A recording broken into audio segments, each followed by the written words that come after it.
ठीक है, तो समझते हैं अपन कि a function define outside the class. Class के बाहर किसी फंक्शन को क्या करना है अपने को डिफाइन करना है। तो कैसे करेंगे अपन? ठीक है, क्लास के बाहर फंक्शन को डिफाइन करने के लिए क्या करना होता है अपने को, केवल क्लास का प्रोटोटाइप हम जो फंक्शन है फंक्शन का प्रोटोटाइप क्लास के अंदर रखते हैं, बाकी डेफिनेशन उसकी बाहर लिखते हैं। जैसे लास्ट अपन ने कैसे किया था, याद हो तो हेडर फाइल क्या थी अपनी, हैश इंक्लूड आईओ स्ट्रीम, है ना, यूजिंग नेम स्पेस एसटीडी, और फिर उसके बाद हमने क्या यूज़ किया था, क्लास बनाई थी, और क्लास का नाम जैसे ऐड नाम की क्लास बनी, याद है ना। और फिर इस क्लास के अंदर अपन ने क्या किया था, क्लास के अंदर प्राइवेट डेटा मेंबर लिए थे, है ना, दो डेटा मेंबर, ताकि कोई डेटा एक्सेस ना कर पाए। और पब्लिक के अंदर हमने क्या किया था, वॉइड एक फंक्शन जैसे बनाया गेट डेटा, जो क्या करेगा, यूजर से डेटा लेगा, है ना। और इस फंक्शन का काम ये रहेगा, एक मैसेज देगा, एंटर एनी टू नंबर, दो नंबर मांगने हैं और उसको स्टोर करवाना है, एक को ए के अंदर और एक को किसके अंदर, बी के अंदर। इतना क्लियर है। फिर इसके बाद हमने क्या किया था, इनका एडिशन करने के लिए हमने एक अलग से फंक्शन बनाया था, वॉइड जैसे सम नाम से बना लिया। किस नाम से? सम। सम क्या करेगा, सम फंक्शन दोनों नंबर को ऐड करेगा और मैसेज देगा एडिशन, हमारा एडिशन ही जो भी होगा, एडिशन इज, और ये क्या मैसेज देगा, ए प्लस बी का एडिशन देगा। क्लियर है इतना? ये अपन ने देख चुके थे। फिर क्लास एंड होती है, वहाँ पर अपन सेमीकोलन लगा देते हैं। ठीक है, तो हमारी क्लास के अंदर क्या क्या है, क्लास के अंदर बेसिकली अपने अंदर दो डेटा मेंबर है, एक ए और बी। उसके अंदर फिर एक फंक्शन है गेट डेटा, जो कि दो नंबर की वैल्यूज मांगेगा यूजर से, और एक है सम नाम का फंक्शन जो उन दोनों नंबर से क्या करेगा, ऐड करेगा। ठीक है, अब ये तो क्लास है। अब क्लास के साथ हमको बनाना पड़ता है क्लास का ऑब्जेक्ट, क्योंकि जब तक ऑब्जेक्ट नहीं होगा तब तक हम क्लास की चीज़ें एक्सेस नहीं कर पाएंगे। तो इसलिए हम फिर क्या बनाते हैं, एक ऑब्जेक्ट, कोई ऐड हुआ शायद, पलक, पलक कहाँ चले गए थे? सर नेटवर्क चला गया था तो ज्वाइन ही नहीं हो रहा था। अच्छा, नेटवर्क चले गया, ओके, नो इशू।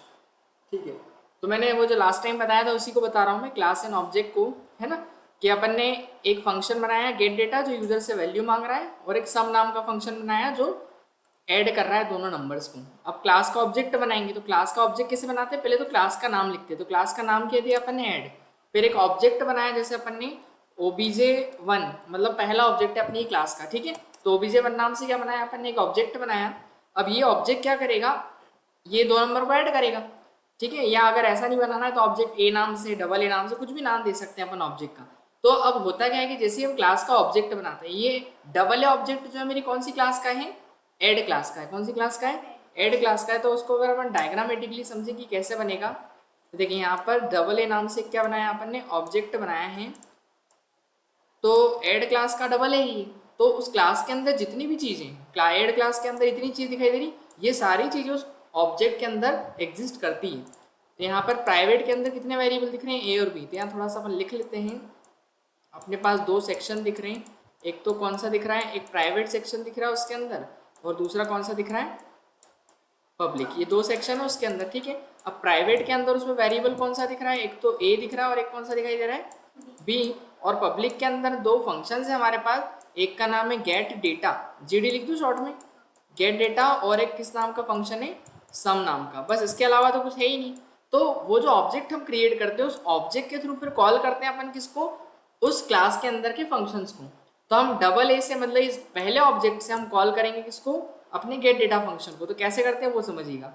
यहाँ पर ने लिखा डबल ए डॉट, क्या लगाएंगे अपन, गेट डेटा, कि हम डबल ए से किसको कॉल कर रहे हैं, अपने गेट डेटा फंक्शन। और फंक्शन है तो ब्रैकेट लगाने पड़ेंगे। ठीक है, तो यहाँ पर हमने कॉल किया, जैसे ही कॉल किया तो ये कॉल कहाँ जाएगी आपकी, डबल ए ने कॉल किया गेट डेटा, और गेट डेटा के पास चली जाएगी।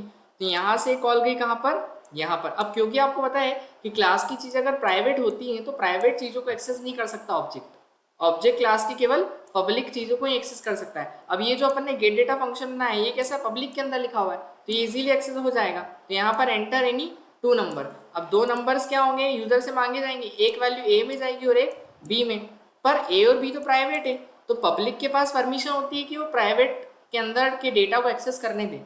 क्योंकि यहाँ पर हमने गेट डेटा क्या बोल रहा है, ए और बी में वैल्यू डालो, तो इस गेट डेटा जो लिखा हुआ है पब्लिक के अंदर लिखा है ना, और पब्लिक के पास परमिशन है कि वो यहाँ पर इसमें वैल्यू स्टोर करवा सकता है और उनको एक्सेस कर सकता है। तो इसके थ्रू यहाँ एक वैल्यू चली जाएगी, जैसे 2 डाल दिया और यहाँ पर डाल दिया अपन ने 4। इतना क्लियर है? तो 2 वैल्यूज चली गई अपनी। इसके बाद फिर क्या हुआ, हमको ऐड करना है, तो ऐड करना है तो हमको सम को कॉल करना पड़ेगा, तब जाके एडिशन परफॉर्म होगा, है ना। तो यहाँ पर हमको वापस उसी ऑब्जेक्ट से कॉल कर देते हैं अपन किसको, सम को। तो उस ऑब्जेक्ट के अंदर जो वेरिएबल्स में वैल्यू गई हैं, अब आप देखेंगे डबल ए से हमने कॉल किया किसको, सम को। तो ये डबल ए से कॉल हुआ क्या अपना, कौन सा वाला फंक्शन, सम। अब सम फंक्शन क्या बोल रहा है कि एडिशन प्रिंट करना है, तो एडिशन इज, और वैल्यू कहाँ से आएगी, ए प्लस बी से। ए प्लस बी का मतलब क्या हुआ, जो ए में वैल्यू है वो कितनी है 2 और बी में कितनी है 4, तो 2 + 4 ऐड कर देगा, वो कितना प्रिंट करेगा 6। तो इस तरीके से आउटपुट क्या मिल जाएगा अपने को 6। आया क्या समझ में? एक बार रन करके देखें और यहीं पर अपना प्रोग्राम क्या हो जाएगा, टर्मिनेट। यहाँ लगा देंगे अपन रिटर्न 0, ठीक है। एक बार इसको रन करके देखते हैं। तो पहले तो 2 नंबर मांगेगा अपने से, 3 और 4, तो कितना हो गया एडिशन 7। कोई डाउट है क्या? नहीं, क्लियर हुआ? ऑनलाइन में किसी को डाउट? खुशी, रोहन, पलक, अनमोल, कुछ भी लग रहा है कि सर ये वाला पॉइंट समझ में नहीं आया तो बता सकते हैं।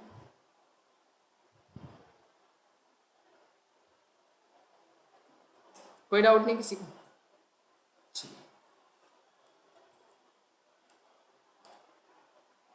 अब देखिए ये मैंने क्या किया, क्लास के अंदर हमने लिखी ना डेफिनेशन फंक्शन की, पर हम समझते हैं कि क्लास के अगर बाहर लिखनी हो डेफिनेशन तो वो कैसे करेंगे। चलिए तो एक नई चीज़ सिखाता हूँ मैं, जो अपना टॉपिक है, ये तो अपने लास्ट टाइम देख चुके थे वही चीज़ें है ना। तो सबसे पहले तो हम क्या करेंगे, यहाँ लिख लेते हैं कि फंक्शन को कहाँ डिफाइन करना है, फंक्शन डिफाइन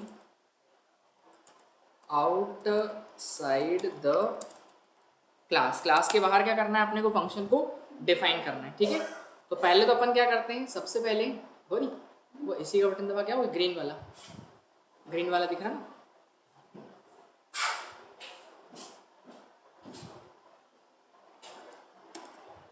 तो क्लास के बाहर अपने को फंक्शन को क्या करना है, डिफाइन करना है। 88 डिग्री 88 पहुंच गया था ना, 88 होता भी नहीं ना, 24 होता। चलो तो यहाँ पर अब function define outside the class, मतलब क्लास के बाहर हमको किसी फंक्शन को क्या करना है, डिफाइन करना है। तो हेडर फाइल तो सभी को याद हो गई होगी अभी तक, iostream using name space std, और फिर इसके बाद क्लास, तो उसी फंक्शन को बनाते हैं ऐड वाले को, है ना। क्लास का नाम दिया, 2 प्राइवेट वेरिएबल कर देते हैं अपन। तो प्राइवेट यहाँ पर अपन ने लिए एक ए ले लिया और एक क्या ले लिया, बी ले लिया। अब एक नई चीज़ सीखते हैं यहाँ पर, जैसे आप प्राइवेट को प्राइवेट लिखते हो, लेकिन अगर प्राइवेट नहीं भी लिखोगे तो वो बाय डिफॉल्ट प्राइवेट में ही जाता है। आ रहा क्या समझ में? प्राइवेट अगर आपने नहीं लिखा है तो वैसे भी क्लास के अंदर की जितनी भी चीज़ें होती है बाय डिफॉल्ट क्या होती है, प्राइवेट होती है। तो यहाँ पर आप प्राइवेट नहीं भी लिखेंगे तो भी चलेगा, लेकिन अगर आप प्राइवेट पब्लिक नहीं लिखते हैं तो पब्लिक नहीं लिखेंगे तो वो किस में चले जाएगा, फिर प्राइवेट में ही चले जाएगा ना। और प्राइवेट चीज़ों को ऑब्जेक्ट से डायरेक्ट एक्सेस नहीं किया जा सकता, तो इसलिए आपको पब्लिक लिखना जरूरी होता है। भले ही प्राइवेट ना लिखेंगे क्योंकि ऑटोमेटिकली तो प्राइवेट ही होता है, बट आपको पब्लिक लिखना पड़ेगा, ठीक है। चलिए तो यहाँ पर एक फंक्शन बनाएंगे void कौन सा, गेट डेटा। ये डेटा क्या करेगा, यूजर से वैल्यू मांगेगा 2 नंबर्स की। तो अब हम यहाँ पर इसकी डेफिनेशन नहीं लिख रहे हैं ना, हम केवल प्रोटोटाइप बना के छोड़ रहे हैं, और एक बना देंगे void सम नाम का फंक्शन। ये 2 फंक्शन हो गए मेरे, इतने क्लियर है। तो अभी हमने क्या किया था, पिछले हमने इसमें क्लास के अंदर ही डिफाइन कर दिया था, उसको ही लिखा था ना। पर अब क्या करेंगे, अब क्लास के अंदर नहीं डिफाइन कर रहे हैं, हम क्लास के बाहर डिफाइन करेंगे। तो वही है कि फंक्शन को डिफाइन क्या करना है अपने को, क्लास के बाहर। अभी क्लास एंड हो गई अपनी, तो उसको अपन ने एंड कर दिया, इतना क्लियर है। फिर इसके बाद अपन क्या करेंगे, मेन के अंदर जाएंगे और मेन के अंदर जाके फिर फंक्शन को कॉल करेंगे। तो कॉल करते हैं अपन फंक्शन को, अपने फंक्शन का नाम क्या है, पहले तो डेफिनेशन लिखनी पड़ेगी अपने को। डेफिनेशन मेन को हटा दे 2 मिनट के लिए। तो देखिए पहले अपन सम की लिख ले डेफिनेशन, या गेट डेटा किसी की भी लिख सकते हैं। पहले एक काम करते हैं, गेट डेटा की डेफिनेशन लिखते हैं। तो डेफिनेशन के लिए से लिखते हैं पहले तो जो प्रोटोटाइप में अपना रिटर्न टाइप है वो लिखेंगे, रिटर्न टाइप, ठीक है। फिर क्लास का नाम, तो क्लास का नाम क्या है, ऐड। फिर इसके बाद ये लगता है स्कोप रिजोल्यूशन ऑपरेटर, इसको क्या बोलते हैं, लिख देता हूँ मैं। ये एक ऑपरेटर है जो क्लास के अंदर की चीज़ों को एक्सेस करने के लिए यूज़ किया जाता है, कि क्लास के अंदर कौन सा फंक्शन है जिसको एक्सेस करना है। तो हम लिख रहे हैं कि ऐड क्लास के अंदर मतलब कौन सा, गेट डेटा नाम का फंक्शन है। ऐसा आया क्या समझ में? तो ये ऐड क्लास के अंदर जाएगा और कौन से फंक्शन की डेफिनेशन को डिफाइन करने के लिए लिखा जा रहा है, गेट डेटा फंक्शन की, है ना। तो उसको बोलते क्या अपन, इसको बोलते हैं स्कोप रिजोल्यूशन ऑपरेटर, ये इसका नाम है, ठीक है, स्कोप रिजोल्यूशन ऑपरेटर, ठीक है।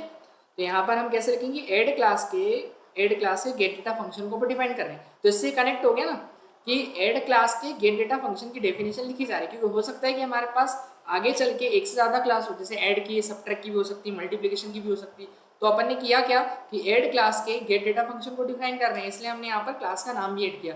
अब हो सकता है कि ये फंक्शन हमारा सब्ट्रैक्ट के अंदर भी हो, गेट डेटा नाम का फंक्शन, तो इसलिए हमको क्लास का नाम पहले लिखना पड़ेगा कि कौन सी क्लास के फंक्शन को डिफाइन करने जा रहे हैं, ठीक है।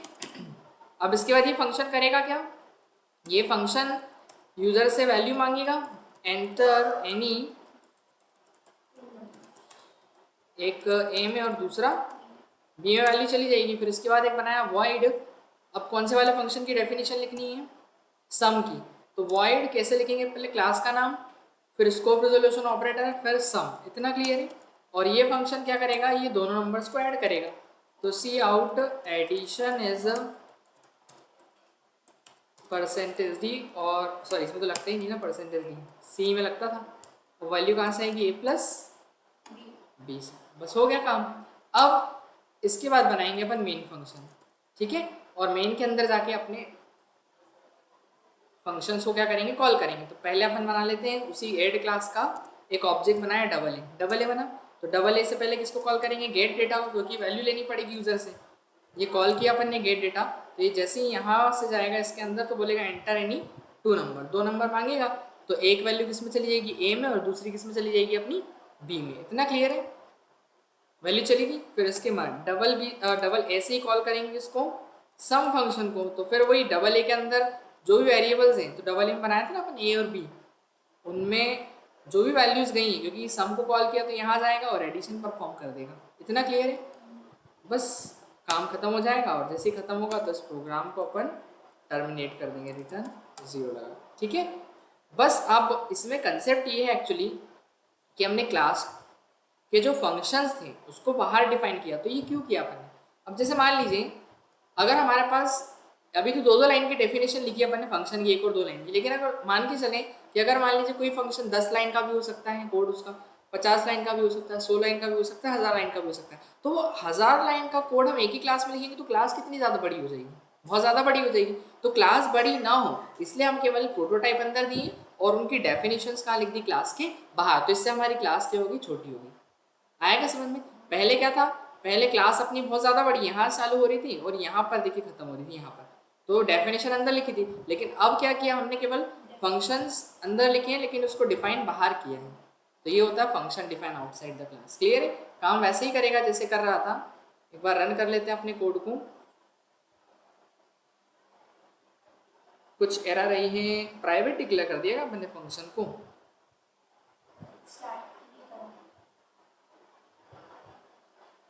सम नाम का है एक फंक्शन, ऐड क्लास का सम और ऐड क्लास का गेट डेटा, ठीक है।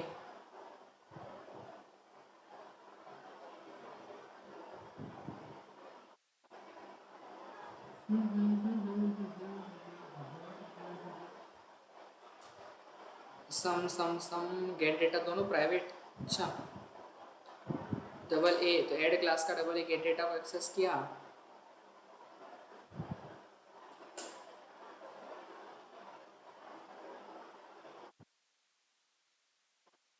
एक्चुअली क्या हुआ कि वो पब्लिक नहीं हो पाया था, वो प्राइवेट में ही था, इसलिए वो प्राइवेट पब्लिक लिखा था ना अपन ने, स्पेलिंग मिस्टेक की होगी मैंने।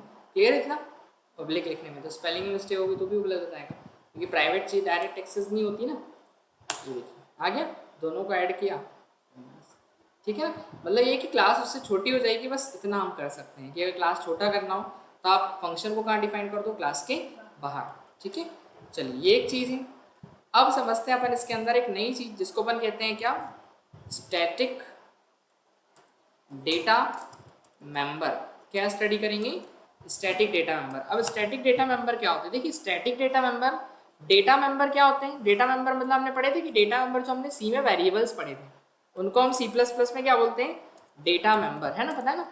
वेरिएबल, वेरिएबल पढ़े थे ना अपन ने, ए बी सी डी कुछ भी एक्स वाई जेड एक वेरिएबल बनाते थे अपन, तो उस वेरिएबल को सी प्लस प्लस में क्या बोलते हैं अपन, डेटा मेंबर बोलते हैं। लेकिन अब यहाँ आगे एक वर्ड यूज हुआ है, कैसा डेटा मेंबर होगा, स्टैटिक। स्टैटिक मतलब जिसकी वैल्यू जो है वो हर एक ऑब्जेक्ट के लिए क्या होगी, सेम होगी। अभी तो हमने एक ही ऑब्जेक्ट बनाया, डबल ए। अगर सपोज दैट मैं डबल बी भी बनाऊँ, डबल सी भी बनाऊँ, डबल डी भी बनाऊँ, तो बहुत सारे ऑब्जेक्ट हो जाएंगे मेरे पास। अब जब बहुत सारे ऑब्जेक्ट है तो मेरे पास वैल्यू भी अलग अलग लूंगा मैं। डबल ए में ए और बी की वैल्यू कुछ और रखूंगा मैं, डबल बी में ए और बी की वैल्यू कुछ और रखूंगा, डबल सी में कुछ और रखूंगा, डबल डी में कुछ और रखूंगा। लेकिन हम चाह रहे हैं कि सारे ऑब्जेक्ट में कॉमन वैल्यू होनी चाहिए। क्या होनी चाहिए, एक वैल्यू ऐसी जो कॉमन रहेगी। तो उसके लिए आपको कैसा डेटा मेंबर डिक्लेयर करना पड़ेगा, स्टैटिक डेटा मेंबर। क्लियर है इतना? चलिए तो स्टैटिक डेटा मेंबर की कुछ अपन डेफिनेशन पढ़ लेते हैं। ये सी प्लस प्लस वाला ग्रुप आपने ज्वाइन किया कि नहीं सभी ने, कि ओनली सी वाले में ज्वाइन है अभी, प्लस प्लस वाला नहीं किया? बंद करो। एक मिनट, आवाज नहीं आ रही। हाँ बोलिए पलक, अब कुछ बोल रहे थे?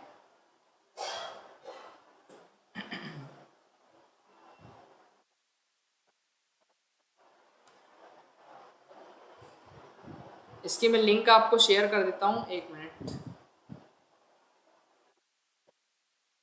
एक तो उस पर भेज रहा हूँ मैं, क्या बोलते हैं, व्हाट्सएप पे या क्लास में शेयर कर देता हूँ डायरेक्टली, गूगल क्लासरूम पे है ना,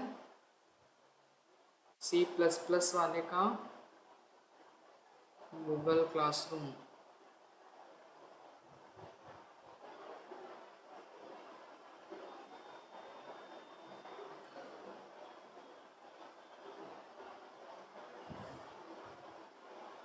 पेज कौन सा है, 6 to 7, सी 10 स्टूडेंट्स वाला ना, ठीक है।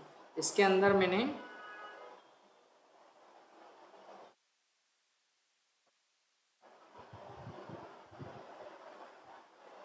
सी प्लस प्लस की जो लिंक है वो मैंने शेयर कर दी है, और डायरेक्ट मैं व्हाट्सएप में भी शेयर कर दे रहा हूँ आपको, उसमें तो डाल ही दी मैंने।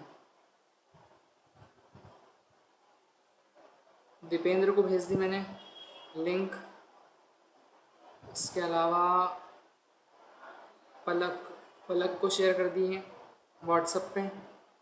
इसके अलावा ये किसका, रोहन, रोहन को शेयर कर दी है। और इसके बाद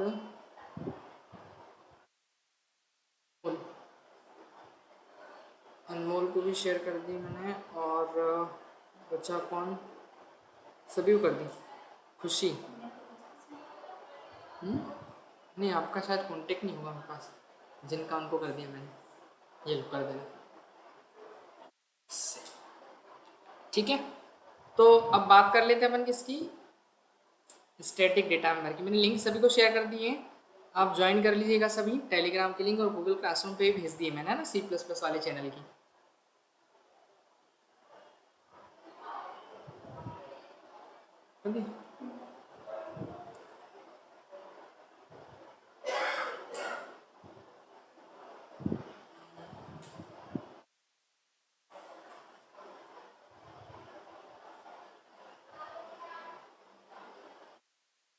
कर दिया मैंने शेयर,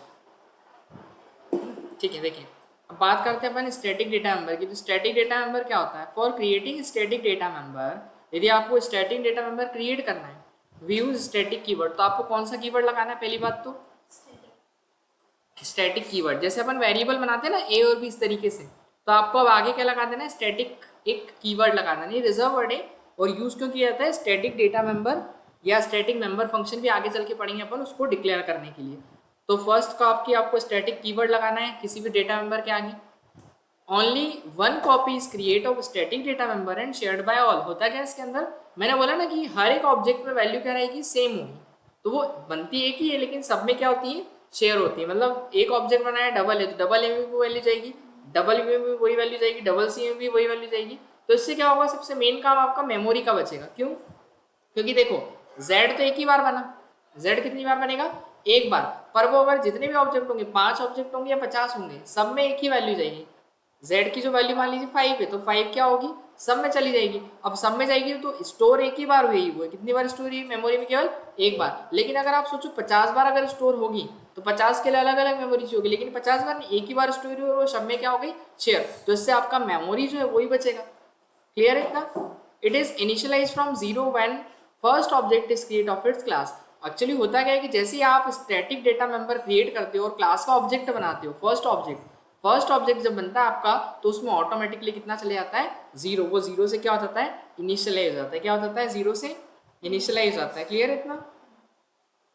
ठीक है। अनमोल का मैसेज है, सर मैं ट्रेन में हूँ, नेटवर्क नहीं आ रहा है। ओके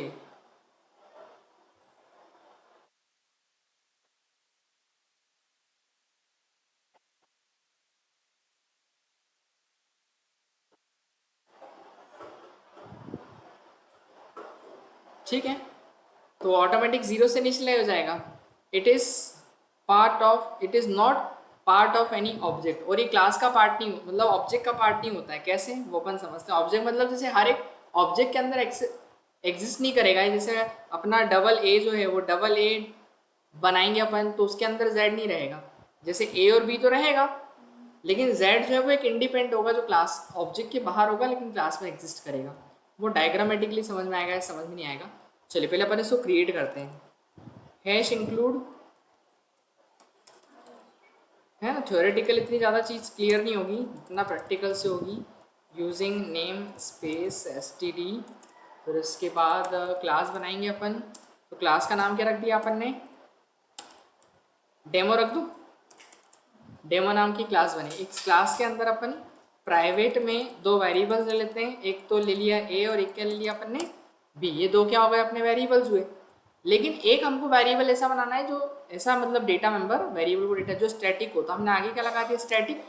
और एक मैंने ले लिया क्या, जेड। मतलब ए और बी जो है ये नॉर्मल डेटा मेंबर है। किस टाइप के हैं, नॉर्मल। यहाँ लिख देता हूँ मैं कि ये जो है अपना किससे डेटा मेंबर है, normal data member. Normal data member है ये। नॉर्मल डेटा मेंबर मतलब जो हर एक ऑब्जेक्ट में मिलेंगे आपको। और ये वाला जो है ये किस टाइप का है, स्टैटिक है। स्टैटिक मतलब कि वो हर एक ऑब्जेक्ट में नहीं मिलेगा, वो ऑब्जेक्ट के बाहर रहेगा। हर एक ऑब्जेक्ट के कहाँ रहेगा, बाहर, लेकिन सब में शेयर होगा, सारा ऑब्जेक्ट्स के अंदर ही शेयर होगा। तो एक नॉर्मल डेटा मेंबर हो गया और एक कौन सा हो गया, स्टैटिक डेटा मेंबर। चलिए इसके बाद अब बनाते हैं पब्लिक में। तो पब्लिक के अंदर अपन पहले तो इनकी वैल्यू मांगेंगे। वॉइड एक गेट डेटा नाम से क्या बनाया मैंने, फंक्शन बनाया। किस नाम से बनाया, गेट डेटा। अब गेट डेटा जो फंक्शन है वो क्या करेगा, ए और बी और जेड की वैल्यू मांगेगा यूजर से। तो अपन एक काम करते हैं, एक एम नाम का वेरिएबल बनाते हैं। किस नाम का, एम। और एक लेते हैं अपन एन। अब आप बोलेंगे कि सर ये वाला कौन सा, ये अपन ने पढ़ा था ना फंक्शन के अंदर, याद तो, नो रिटर्न और विद आर्ग्यूमेंट। चार टाइप थी, नो रिटर्न नो आर्ग्यूमेंट, जिसमें कोई भी रिटर्न और नो आर्ग्यूमेंट नहीं लेते थे। एक था नो रिटर्न विद आर्ग्यूमेंट, एक विद रिटर्न नो आर्ग्यूमेंट और एक विद रिटर्न विद आर्ग्यूमेंट। ये चार टाइप थे ना, तो उसमें से दूसरा वाला यूज किया अपन ने।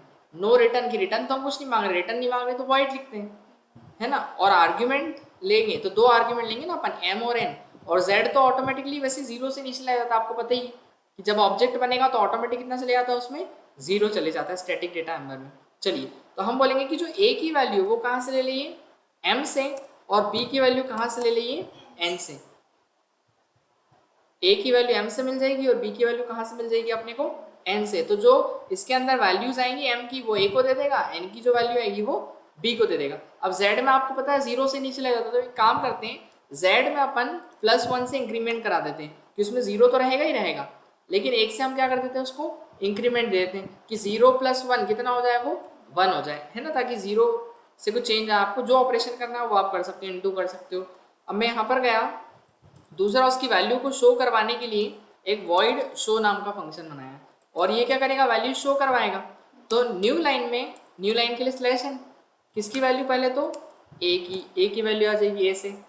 फिर इसके बाद अगेन थोड़ा सा टैप डिस्टेंस में, पता है ना, स्लैश टी लगाते हैं ताकि आगे दिखे। बी इज इक्वल्स टू, उसमें पढ़ा था मैट्रिक्स में अपन ने, है ना, 2D एरे में।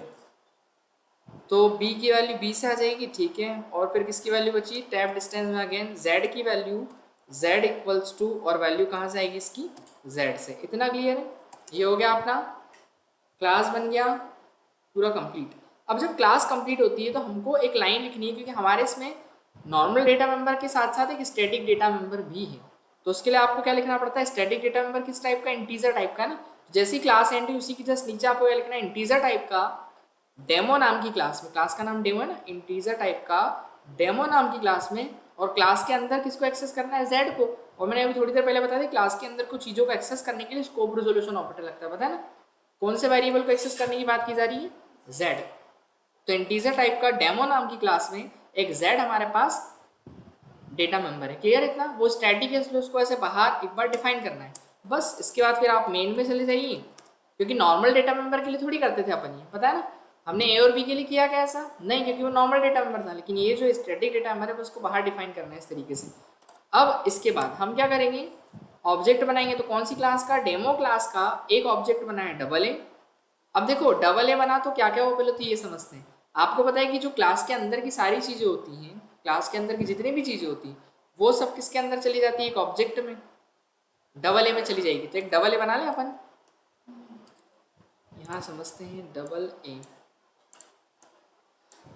ये बनाया अपन ने, ठीक है। अब क्लास के अंदर क्या क्या था, वैसे क्लास के अंदर देखा जाए तो एक तो ए और बी है प्राइवेट के अंदर, यहाँ लिख लेते हैं अपन प्राइवेट के अंदर। एक तो ए है आपके पास और एक क्या है, बी है। अब आप बोलेंगे सर जेड भी तो है, पर जेड वो स्टैटिक डेटा मेंबर है, वो ऑब्जेक्ट का पार्ट नहीं होता, लिखा था ना उसमें, it is not part of any object, वो इंडिपेंडेंट है ना, बाहर रहेगा। एक फिर अपन पब्लिक लेते हैं। तो पब्लिक के अंदर कौन कौन से फंक्शन थे, एक तो गेट डेटा फंक्शन और एक शो, शो नाम का फंक्शन है ना, ये दो फंक्शंस थे, ठीक है। तो अब हम सबसे पहले तो क्या करेंगे, डबल ए से कॉल करते हैं किसको, इस गेट डेटा फंक्शन को। तो चलो कॉल करते हैं अपन, इस ऑब्जेक्ट से कॉल करते हैं किसको, गेट डेटा फंक्शन। लेकिन गेट डेटा फंक्शन को दो आर्ग्यूमेंट्स देने हैं, एम और एन के लिए, क्योंकि हमने बोला ना कि एम और एन की वैल्यू भेज जाएगी। तो जब फंक्शन कॉल कर रहे हैं तो आप दो आर्ग्यूमेंट भेज दीजिए। मैंने पहला आर्ग्यूमेंट भेज दिया 5, दूसरा क्या भेज दिया 10। तो अब जैसे ये कॉल हुआ, ये गया कहाँ, अपनी डेफिनेशन में, यहाँ आया। तो उसने m की वैल्यू कितनी ली 5, n की वैल्यू कितनी ली 10। तो वो बोलेगा कि m की वैल्यू a को दे दो, तो 5 किसको दे देगा, वो a को, तो ये 5 दे देगा। यहाँ पर एक काम करते हैं ना, इसकी अभी ज़रूरत पड़ेगी अपने को, तो एक कॉपी कर लेते हैं अपन।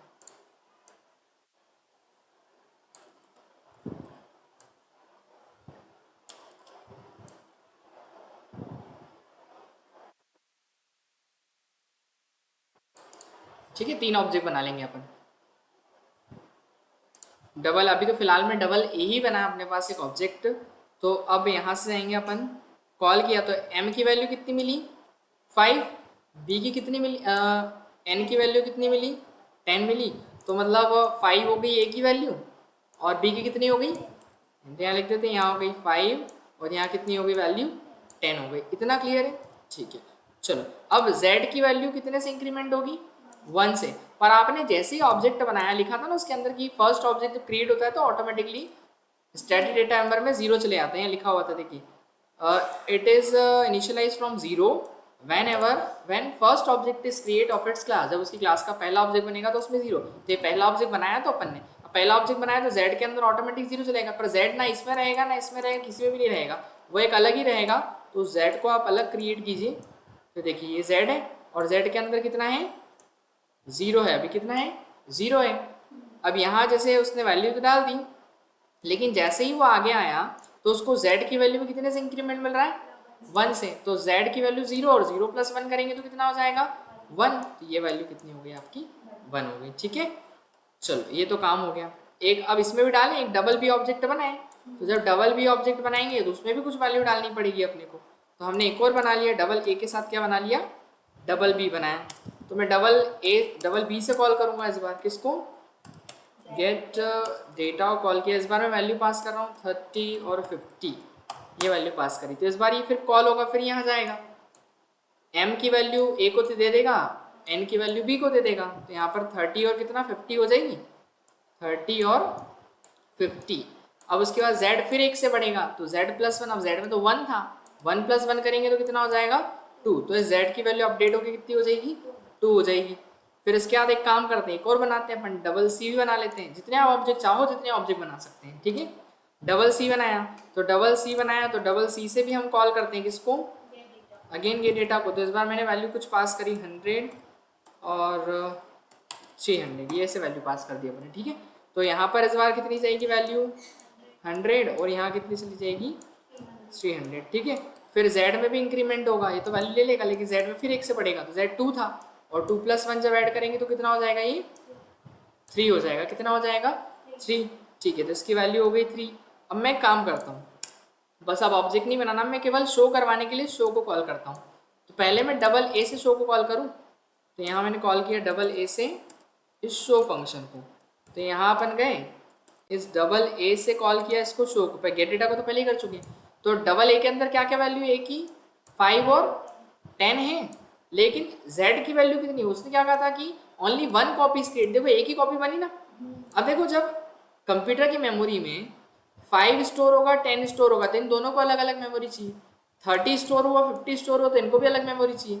100 स्टोर हुआ 300, तो इन सबको कितनी 6 मेमोरी होगी, अलग अलग 6 होगी। लेकिन z के लिए कितनी मेमोरी बनी, केवल एक, क्योंकि इसको अलग अलग मेमोरी नहीं चाहिए, क्योंकि ये z जो एक ही बार मेमोरी ली इसने। और अब होगा क्या, ये z की वैल्यू जो है वो सब में शेयर होगी, मतलब वो इसमें भी शेयर कर देगा, वो इसके साथ भी शेयर कर देगा और इसके साथ भी शेयर कर देगा। मतलब 3 जो है इसको ही मिल जाएगा, z की वैल्यू 3 आ रहा क्या समझ में, z की वैल्यू 3 इसको ही मिल जाएगा और z की वैल्यू 3 इसको ही मिल जाएगा। तो डबल ए से जब शो को कॉल करेंगे तो 5 10 और कितना आएगा z3। डबल बी से शो को कॉल करेंगे तो क्या होगा, जो ये वैल्यू डाली थी 30 50 और 3 है ना। डबल सी से जब शो 3 हो गई थी ना, ये 3 तो है, ये कह रही लास्ट वाली 3 है ना। नहीं नहीं, वो एक ही कॉपी है बस, वो तो अपडेट हो गई ना, वैल्यू चेंज होंगे ना, 0 के बाद फिर 1 फिर 2 फिर लास्ट में केवल 3 बचा, तो 3 फाइनल वैल्यू मतलब ऐसा, तो फाइनल वैल्यू शेयर होगी सब। क्लियर हुआ इतना। सो तो देखो यहाँ पर अब z की वैल्यू 3 है, सब में शेयर हुई है 3। स्टैटिक का मतलब क्या है, स्टैटिक मतलब होता है ना स्थायी, फिक्स है वो, a की वैल्यू वो सब में शेयर होगी। तो देखो यहाँ पर आप देखो क्या आ रहा है 5 10 और 3, 30 50 और 3 और 100 300। तो z क्या है, स्टैटिक हो गया कि नहीं, स्टैटिक डेटा नंबर। तो ऐसे डिक्लेयर करते हैं हम स्टैटिक डेटा नंबर कि अगर आपको एक ही बार स्टोर कर ऐसी वैल्यू जो आपको, जैसे पाई की वैल्यू कैसी है 3.14, पता है ना सभी को, पाई की वैल्यू कितनी होती है 3.14। तो आप हर बार अगर सोचो कि पाई में यहाँ भी वेरिएबल बनाऊँ, पाई में वैल्यू यहाँ भी स्टोर करवाऊँ, फिर यहाँ पर भी स्टोर करवाऊँ, फिर यहाँ पर भी स्टोर करवाऊँ, तो आपकी कितनी मेमोरी चली जाएगी। आपको पता है हर एक प्लॉट 4 बाइट लेता है, तो 4 4 8 4 3 12 बाइट आपकी ये खत्म हो जाएगी। और अगर मान लो आपने 100 ऑब्जेक्ट बनाए, 100 इंटू 4 कितना हो गया 400 बाइट आपके खत्म हो जाएंगे। कितने यूज होंगे 400 बाइट। तो आपका जब 4 ही बाइट में काम हो रहा है तो आप एक ही क्रिएट करो ना मेमोरी स्टैटिक डेटा में, तो 4 ही बाइट 100 बाइट लगेंगी नहीं आपकी, तो वहाँ पर मेमोरी बच जाएगी ना आपकी। तो थोड़ा सा मेमोरी पर्पज से आप ये वाले यूज़ कर सकते हैं कि मेमोरी बचानी हो तो। ऑनलाइन में किसी को डाउट है क्या बेटा? पलक, खुशी, रोहन, अनमोल की तो ट्रेन नहीं चल रही अभी, ट्रेन नहीं चल रही, सॉरी ट्रेन में नेटवर्क नहीं आ रहा। कोई डाउट है क्या किसी को? आवाज़ आ रही कि नहीं मेरी? No sir. नहीं, ठीक है। तो ये तो था स्टैटिक डेटा मेंबर। अब इसी का सेम टू सेम होता है स्टैटिक मेंबर फंक्शन। जैसे ये अपन ने बनाया ना, सेम वैसे ही क्या होता है स्टैटिक मेंबर फंक्शन। वो कुछ नहीं है, वो केवल ये है कि हम स्टैटिक जो डेटा मेंबर बनाया था अपने z, उस z को भी हमने इसी शो करवा दिया ना, शो नाम के फंक्शन से। बट हम चाह रहे स्टैटिक डेटा मेंबर जो z है उसको अलग से शो करने के लिए भी एक फंक्शन हो, उसके लिए भी फंक्शन है जिसको अपन बोलते हैं कि स्टैटिक मेंबर फंक्शन। और वो क्या करता है, केवल स्टैटिक डेटा मेंबर की वैल्यू को ही शो करवाता है। तो static data member function can access only static data member. Static data member को क्या करेगा, वो एक्सेस करेगा। चलिए समझते हैं कैसे। तो क्या नाम है उसका, स्टैटिक मेंबर फंक्शन। ठीक है, बनाए। तो मेंबर फंक्शन किसको बोलते हैं अपन, वही फंक्शन को बताया था ना मैंने। सी में अपन जो क्या पढ़े थे, सी में अपन ने सी में जो फंक्शंस पढ़े थे अपन ने, उन्हीं को अपन क्या बोलते हैं, मेंबर फंक्शन बोलते हैं C++ में। तो कैसा मेंबर फंक्शन बनाना है अपने को, स्टैटिक। तो वही है कि फंक्शन के आगे आपको कौन सा कीवर्ड लगाना पड़ेगा, स्टैटिक कीवर्ड लगाना पड़ेगा। चलो पहले तो अपन एक काम करते हैं, hash include iostream using name space std। फिर इसके बाद आ गए अपन, क्लास बनाई अपन ने डेमो, और इसके अंदर एक अपन प्राइवेट के अंदर या क्वेश्चन तो वही है अपना पूरा, उसी को कॉपी कर लें, कुछ भी चेंजेस नहीं करना है, बस एक नया फंक्शन ही तो ऐड करना है। तो एक काम करते हैं अपन, ये पूरा का पूरा सेम ही क्वेश्चन है अपना, है ना।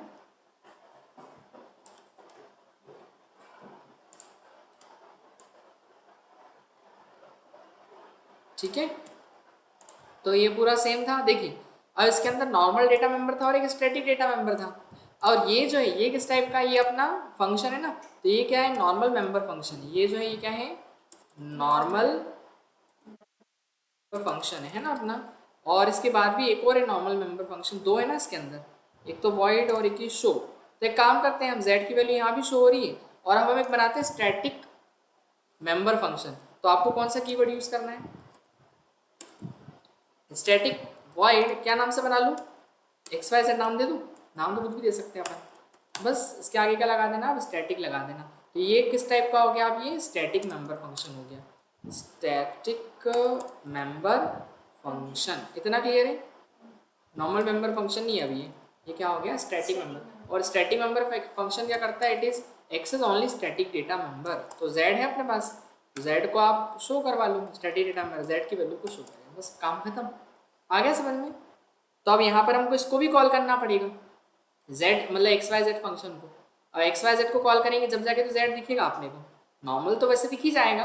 देखो जैसे अगर नॉर्मली अगर रन करें प्रोग्राम को तो वही वैल्यूज आ रही, पर हम चाह रहे हैं इसको कॉल नहीं किया ना अपन ने स्टैटिक मेंबर फंक्शन को, तो इसको कॉल कैसे करेंगे। देखो इसको कॉल अपन ऑब्जेक्ट से नहीं कर सकते, क्यों, क्योंकि अभी आपने देखा कि यहाँ पर z जो है वो इंडिपेंडेंट है। क्या है, z क्या है, इंडिपेंडेंट है ना, वो हर एक ऑब्जेक्ट के बाहर है, दिखाई दे रहा है ना अपने को। वो क्या है, किसी भी ऑब्जेक्ट, ना z यहाँ पर है, ना z यहाँ पर है, ना z यहाँ पर है, वो क्या है कि इंडिपेंडेंट है। जैसे ये इंडिपेंडेंट होता है वैसे ही जो स्टैटिक मेंबर फंक्शन होता है वो भी क्या होता है, इंडिपेंडेंट होता है। आ रहा क्या समझ में। जैसे अभी मैं बोलूँ कि गेट डेटा को कॉल करना है तो हम डबल ए से भी गेट डेटा को कॉल कर सकते हैं, डबल बी से भी कर सकते हैं और डबल सी से भी कर सकते हैं, सही बात है कि नहीं। पुट डेटा को कॉल करना है तो डबल ए से भी कर सकते हैं, डबल बी से भी कर सकते हैं और डबल शो को मतलब इससे भी कर सकते हैं। लेकिन एक्स वाई जेड को ना डबल ए से कर पाएंगे, ना डबल बी से, ना डबल सी से, क्योंकि वो किसी भी ऑब्जेक्ट में है नहीं। तो उसको कॉल कैसे करेंगे, तो उसको कॉल किया जाएगा, देखो ऑब्जेक्ट में जरूर नहीं है वो, लेकिन क्लास के अंदर तो एग्जिस्ट कर रहा है ना, तो it's call using class name. कैसे कॉल करेंगे उसको, क्लास के नेम से। तो क्लास का नाम, नाम क्या है क्लास का, डेमो, क्लास का नाम दिया अपन ने। और क्लास के अंदर की चीज़ों को एक्सेस करने के लिए बताया था मैंने, स्कोप रेजोल्यूशन ऑपरेटर लगाते हैं। और क्लास के अंदर का कौन सा फंक्शन एक्सेस करना है, एक्स वाई जेड, तो उसको कॉल करना है, सीधे कॉल कर दो आप, काम खत्म हो गया अपना काम। तो जो मतलब ऑब्जेक्ट के अंदर नहीं होते उनको कॉल कैसे करते हैं अपन, क्लास के नेम से। हुई क्लास के अंदर तो एग्जिस्ट कर रहे हैं वो। देखिए जेड की वैल्यू 3 आपको दिखेगी, देखिए दिख रही है, क्लियर हुआ। तो अलग से भी उसको हम एक फंक्शन बना के शो करवा सकते हैं, किसको, स्टैटिक डेटा मेंबर। कोई डाउट है क्या, तो उसके लिए स्टैटिक मेंबर फंक्शन बना लीजिए बस। और वो कॉल कैसे होगा, क्लास के नेम से होगा। तो इसकी भी डेफिनेशन मैं आपको बता देता हूँ। देखिए तो स्टैटिक डेटा मेंबर क्या होते हैं, for creating static member function we use static keyword. Static member function है ना, स्टैटिक मेंबर फंक्शन के लिए भी स्टैटिक कीवर्ड यूज करना अपने को बनाने के लिए। Static member function can access only static data member. और किसको एक्सेस करते हैं वो, स्टैटिक डेटा मेंबर को। जैसे हमने यहाँ पर z को एक्सेस किया ना केवल, आ रहा समझ में। स्टैटिक डेटा मेंबर ने क्या किया, किसको एक्सेस किया, ओनली z। और z कौन है, z एक स्टैटिक डेटा मेंबर है। फिर static member function is not be part of any object, भी इसी ऑब्जेक्ट का पार्ट नहीं। हमने देखा कि वो जो है वो अलग ही है, दिख रहा है ना एक्स वाई जेड, ये अलग है। जैसे स्टैटिक डेटा मेंबर अलग था वैसे ये भी अलग है, किसी ऑब्जेक्ट का पार्ट नहीं है वो। So it's call using class name. तो इसलिए इसको कॉल कैसे करेंगे अपन, क्लास के नेम के जरिए से, ठीक है। तो ऐसे अपने को करना है। तो ये तो कंप्लीट किया अपन ने। अब इसके बाद अपन स्टार्ट करेंगे इसमें फ्रेंड फंक्शन। तो फ्रेंड फंक्शन जो है ये वाला,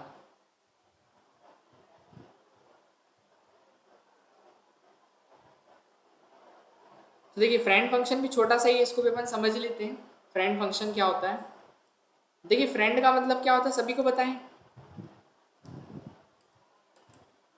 है ना। फ्रेंड फंक्शन तो ऐसा फंक्शन जो क्लास के बाहर का होगा, क्लास के अंदर का नहीं। जैसे अपने दोस्त लोग जो होते हैं, फ्रेंड लोग जो होते हैं, वो कहाँ के होते हैं, हमारे घर के थोड़ी होते हैं, तो घर के बाहर के होते हैं ना अपने। बट उनको परमिशन ये रहती है कि वो हमारे घर में आ जा सकते हैं, सही बात है कि नहीं। हमारे घर में कौन आ सकता है, हमारे दोस्त लोग तो आ ही सकते हैं, फ्रेंड्स लोग आ सकते हैं अपने, ठीक है। क्यों, बिकॉज उनको परमिशन है। लेकिन फ्रेंड के अलावा और कोई नहीं आ सकता है, सही है कि नहीं। ऐसे रोड पे चलता व्यक्ति अपने घर में आ सकता है क्या, बोले दोस्त है मेरा, नहीं अरे घर में आ गया मैं तो दोस्त, नहीं ऐसे नहीं हो सकता। क्योंकि हम उनको जानते हैं कि वो हमारे क्या हैं, फ्रेंड्स है। बस हर कोई आ जाए बोले अरे मैं तो फ्रेंड हूँ पॉसिबल है क्या? ऐसा नहीं। वैसे ही जो क्लास के अंदर की चीज़ें होती है, आपको पता है क्लास के अंदर की चीज़ों को अपन प्राइवेट रखते हैं। क्या रखते हैं? प्राइवेट। और प्राइवेट चीज़ों को अपन एक्सेस कैसे करते हैं? प्राइवेट चीज़ों को अपन थ्रू द पब्लिक के थ्रू अपन क्या करते हैं? एक्सेस करते हैं ना। किसके थ्रू एक्सेस करते हैं? ओनली पब्लिक के थ्रू, क्योंकि पब्लिक के पास परमिशन होती है कि क्लास की प्राइवेट चीज़ों को क्या कर लिया जाए? एक्सेस कर लिया जाए। क्या कर लिया जाए? एक्सेस कर लिया जाए। तो अपन यहाँ पर हम चाहेंगे कि ऐसा फंक्शन जो क्लास के बाहर का है। अब क्लास के बाहर का है तो क्लास के बाहर का फंक्शन क्लास की प्राइवेट चीज़ों को एक्सेस नहीं कर पाएगा। चलो नॉर्मली एक फंक्शन बना के देखिए कैसे।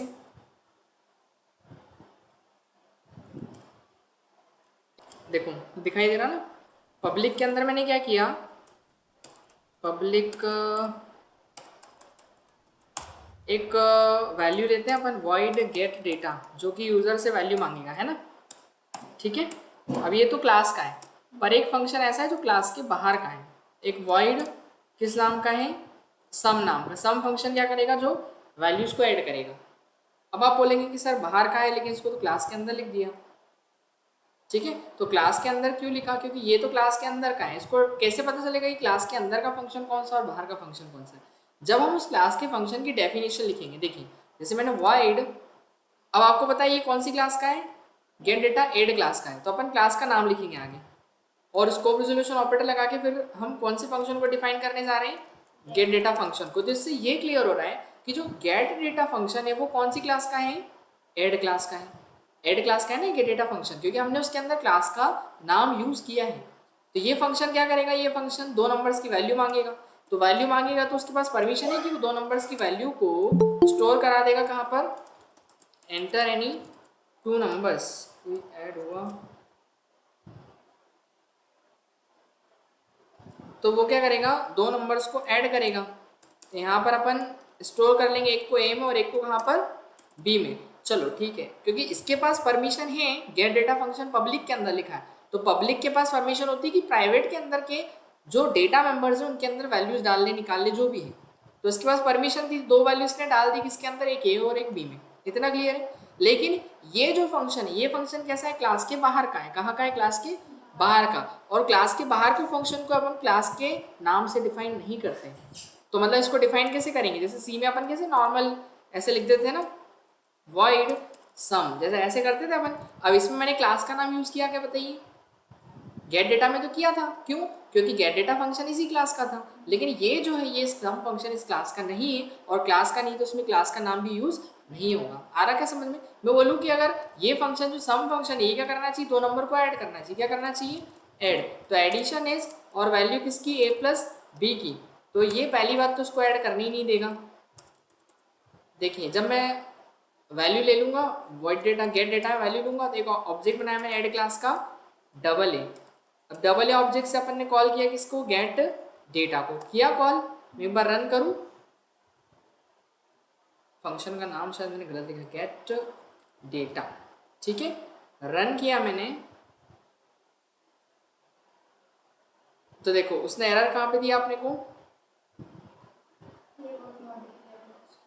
सम नाम के फंक्शन में, है ना, कि void sum जो है function was not declare in the scope, कि सम नाम का जो फंक्शन है वो इसके अंदर डिक्लेयर नहीं, क्योंकि दिख रहा है ना उसके स्कोप में नहीं है कि जो ऐड नाम का फंक्शन तो है, गेट डेटा नाम का फंक्शन है, बट ये फंक्शन नहीं, तो उसको एक्सेस नहीं करने दे रहा है एडिशन को। तो यहाँ पर ये बेसिकली क्या, प्राइवेट, और प्राइवेट चीज़ें क्या होंगी? डायरेक्ट एक्सेस नहीं की जा सकती। अब ये फंक्शन कैसे एक्सेस करें उसको? तो एक्सेस करने के लिए हमको क्या करना पड़ेगा? यहाँ पर क्लास का नाम लिखना पड़ेगा कि नहीं आगे, कि ऐड क्लास का ही वो फंक्शन है, आपको बताना पड़ेगा उसको, क्योंकि जब तक आप बताओगे ही नहीं कि इस क्लास का है। ये देखो इतना लिख दिया मैंने। अब मैं रन करूँगा, अब आपका प्रोग्राम चल जाएगा, दो वैल्यू मांगने लग जाएगा आपसे। ये देखिए मांग रहा है, क्यों? क्योंकि ये अभी उस क्लास का नहीं था, लेकिन मान लो कि हमको उस क्लास का रखना ही नहीं है इसको, फिर भी हमको उसको परमिशन देना है कि उस क्लास के अंदर की चीज़ों को एक्सेस करें। तो फिर हमको यहाँ कंसेप्ट यूज करना पड़ता है फ्रेंड फंक्शन का। तो फ्रेंड फंक्शन क्या होता है कि फ्रेंड को परमिशन होती है जैसे घर में आने जाने की अपने, कि वो घर के अंदर की चीज़ों को एक्सेस कर सकता है। वैसे ही हम यहाँ पर एक फंक्शन ऐसा बनाएंगे जिसको फ्रेंड फंक्शन कहा जाएगा। तो करेंगे क्या अपन, इसके आगे यूज करेंगे फ्रेंड कीवर्ड। क्या लगा देंगे? जो हमारा बाहर का फंक्शन है उसके आगे हम क्या करेंगे? फ्रेंड कीवर्ड लगाएंगे। तो इससे क्या होगा? फ्रेंड कीवर्ड लगाने से मतलब ये जो सम नाम का फंक्शन है, अब इस ऐड क्लास का क्या हो गया, फ्रेंड हो चुका है। क्या हो चुका है, ऐड क्लास का ये फ्रेंड हो गया। अब फ्रेंड को क्या होती है, परमिशन होती है कि वो प्राइवेट चीज़ों को भी एक्सेस कर ले। आ रहा क्या समझ में, क्लास के अंदर की प्राइवेट चीज़ों को एक्सेस कर ले, लेकिन वो जिस क्लास का फ्रेंड होता है, वो जिस क्लास का फ्रेंड है, कौन सी क्लास का फ्रेंड है, ऐड क्लास का, तो उस क्लास को एज एन ऑब्जेक्ट पास करना पड़ता है हमको, एज एन क्या बोलते हैं, एज एन आर्ग्यूमेंट एक ऑब्जेक्ट पास करना पड़ता है। तो यहाँ पर हम कौन सा ऑब्जेक्ट पास, मतलब कौन सी क्लास का ऑब्जेक्ट पास करेंगे, ऐड क्लास का। और क्यों करेंगे, क्योंकि वो उस क्लास का फ्रेंड है। तो ऐड क्लास के अंदर हम जो भी ऑब्जेक्ट पास करेंगे, जैसे डबल ए डबल बी में ए में जो वैल्यू होगी वो वैल्यू किसको दे दी जाएगी, इसको दे दी जाएगी। आ रहा क्या समझ में। तो हमने क्या किया, अब यहाँ पर हम कॉल करें किसको, इस सम नाम के फंक्शन को करें। तो सम नाम के फंक्शन को कॉल करते हैं अपन। तो देखो पहली बात तो वो उस क्लास के अंदर है ही नहीं सम फंक्शन। इसको डायग्रामेटिकली समझेंगे तो ज़्यादा बेटर समझ में आएगा। देखिए इसको पूरे को हटा देते हैं अपन। एक क्या नाम से ऑब्जेक्ट बनाया अपन ने, डबल ए नाम से। किस नाम से बनाया, डबल ए, है ना। अब डबल ए जो है, हाँ नहीं एक ऑनलाइन है मेरी, तो आपको लेना है क्या, ले लीजिए। मेरे तो कोई बच्चे नहीं आएंगे, बाहर ही रूम तो आ जाओ, है ना। तो ए और क्या, एक ए ले लिया अपन ने और एक क्या ले लिया अपन ने, बी, है ना। और इसके अंदर एक क्या नाम से, गेट डेटा, आई थिंक ऐसा कुछ फंक्शन था ना, गेट डेटा। और जो सम है वो कहाँ है, वो उस ऑब्जेक्ट का पार्ट नहीं, पता ना, क्लास के बाहर का फंक्शन है, तो उसको लिखना भी क्लास के बाहर ही। तो हमने गेट डेटा को तो कॉल कर दिया। अब गेट डेटा क्या करेगा, इससे वैल्यू डाल देगा, ठीक है, एक वैल्यू यहाँ डाल दी, एक वैल्यू यहाँ डाल दी, इतना क्लियर है। फिर इसके बाद क्या हुआ कि सम जो है वो सम फ्रेंड है ना उस क्लास का, तो इसमें वो ऑब्जेक्ट पास करो। तो ऑब्जेक्ट क्या पास करा अपन ने, डबल ए। ऑब्जेक्ट क्या पास कर देंगे अपन जब कॉल करेंगे, डबल ए। जैसे हमने कॉल किया तो हमने यहाँ पर क्या पास किया, एक ऑब्जेक्ट। तो डबल ए के अंदर क्या आपको दिख रहा है ना, डबल ए के अंदर एक वैल्यू 10 है और एक कितनी है, 20 है। तो अपन एक काम करते हैं, यहाँ पर इस डबल ए ऑब्जेक्ट को यहाँ पास किया अपन ने, यहाँ नहीं, सम के अंदर पास करना है ना। और क्यों किया, डबल ये सम को हमने ऑब्जेक्ट क्यों दिया, ऑब्जेक्ट के अंदर तो प्राइवेट चीज़ है, क्यों, क्योंकि वो उस क्लास का फ्रेंड है ना। और फ्रेंड फंक्शन को हम दे सकते हैं उस क्लास के ऑब्जेक्ट, वो ऑब्जेक्ट मिल गया उसको। और ऑब्जेक्ट के अंदर क्या वैल्यूज है उसके अंदर बताइए, ऑब्जेक्ट की वैल्यू क्या है, 10 और क्या है 20, तो वैल्यू उसको मिल जाएगी, बस वो सम कर देगा उनको। तो सम कर देगा, तो अब यहाँ पर हम सीधे क्या कर देंगे, a प्लस बी को तो हम यहाँ पर बोलेंगे कि जो सम फंक्शन है इसके अंदर हमने क्या किया है, डेमो क्लास का एक ऑब्जेक्ट भेजा है ना। क्या भेजा है, ऐड क्लास है, डेमो क्लास, क्लास का नाम क्या दिया था मैंने, ऐड क्लास दिया था, ठीक है। तो ऐड क्लास का एक ऑब्जेक्ट भेजा गया डबल ए, तो वो डबल ए ऑब्जेक्ट इसको मिला, जैसे ही यहाँ कॉल हुआ वो यहाँ जाएगी वैल्यू, तो बोलेगा कि डबल ए के ए में जो वैल्यू है वो ऐड की है किससे, डबल ए के बी से, सही है ना। डबल ए के मतलब किसकी बात हो रही है, ये वाले की, डबल ए के ए को ऐड किया डबल ए के बी से, इतना क्लियर है बस। और वो ऐड कर देगा। अगर फ्रेंड कीवर्ड आप नहीं लगाओगे तो एक्सेस नहीं करने देगा, है ना, इतनी चीज़ का ध्यान रखना। देखो ऐड हो रहा है, वो क्लास का बाहर का था, देखो अभी भी हमने आगे यहाँ लिखा क्या, क्लास का नाम नहीं लिखा, लेकिन हमने फ्रेंड लिख रखा है ना। तो फ्रेंड से क्या हो रहा है कि फ्रेंड अगर हटा दोगे तो अब वो फ्रेंड नहीं उस क्लास का, तो क्लास का फ्रेंड नहीं है तो एक्सेस भी नहीं करने देगा। ये देखो वो बोल रहा है कि प्राइवेट है, ये एक्सेस नहीं करने दे रहा, वो बोल रहा है ना प्राइवेट हेयर, ये प्राइवेट है और भी, तो उसको एक्सेस नहीं करने देगा, बस हमको क्लियर है इतना, ठीक है। तो जब आपको ऐसा फंक्शन जो क्लास के बाहर का होगा परमिशन देनी है कि एक्सेस कर ले वो चीज़ों को, तो उसके लिए फिर आप उसको क्लास का क्या डिफाइन करोगे, फ्रेंड डिफाइन करोगे, क्लियर है। वो तो आप सब दे सकते हो अपने हिसाब से, क्लियर हुआ इतना। चलिए ये हो गया कंप्लीट अपना। अब कल की क्लास में अपन करेंगे नया चैप्टर स्टार्ट, कंस्ट्रक्टर, ठीक है। ऑनलाइन वाले सभी मैं शेयर कर दूंगा, आप देख लेना, है ना, ठीक है। तो ऑफ करते हैं आज की क्लास अपन। कल सेम टाइम है ना, 3 o'clock रहेगा अपना क्लास का, सभी आ जाइएगा टाइम पे अपने, ठीक है।